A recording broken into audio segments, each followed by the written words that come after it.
Hello, folks. Welcome back. We are on Psalm number, I believe, 101. I accidentally skipped over it and went to 102. But this is a psalmist's profession of uprightness. A psalmist's profession of uprightness. It says, I will sing of your love and justice. To you, O Lord, I will sing praise. I will be careful to lead a blameless life. When will you come to me? I will walk in my house with blameless heart. I will set before my eyes no vile thing. The deeds of faithless men I hate. They will not cling to me.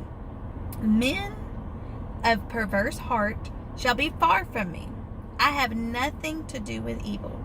Whoever slanders his neighbor in secret, him will I put to silence. Who has haughty eyes and a proud heart, him will I not endure. My eyes will be on the faithful in the land, that they may dwell with me. He whose walk is blameless will minister to me. No one who practices deceit will dwell in my house. No one who speaks falsely will stand in my presence. Every morning I will put to silence all the wicked in the land. I will cut off every evildoer from the city of the Lord. Okay. Now, some people might think, oh, well, this is just a horrible attitude to have. No, that is actually what we are called to do. We are called to be separate from the world. Now, yes, we are called to bring sinners out of their sin, to tell them about the good news of the gospel. Yes, we are to do that. We are to minister to others in that way.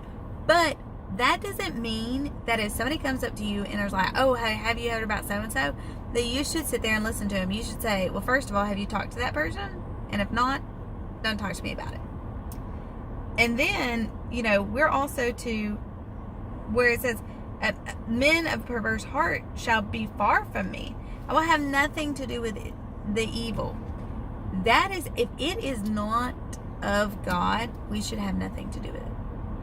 If we can see that it is seedy and it lies and there's some deceit to it, we need to stay away from it. Actually, earlier today, I listened to this great thing that Isaiah Salvador had shared, in which he's a minister here, and it was about an interview with Satan, I believe is what it was. And it was a guy who was wearing a mask and looked hideous because it was like this portrayal of it.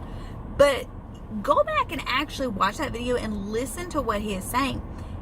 That is so, there was so much wickedness that he was saying was his plan, and you can see how it's coming about in our society today with just so much lies that people are listening to. And this psalmist, which is a psalm of David, is reminding us that we don't need to have any part in this evil. We need to have no part in it. We need to say, it's not from God. I'm not going to sit here. I'm not going to listen to that stuff. I'm not going to condone these certain situations. I am not going to give heed to any of this. I am going to follow the Lord. I am going to stand up for what is right. And I am going to try to surround myself with good, godly things. And I'm not gonna buy into this.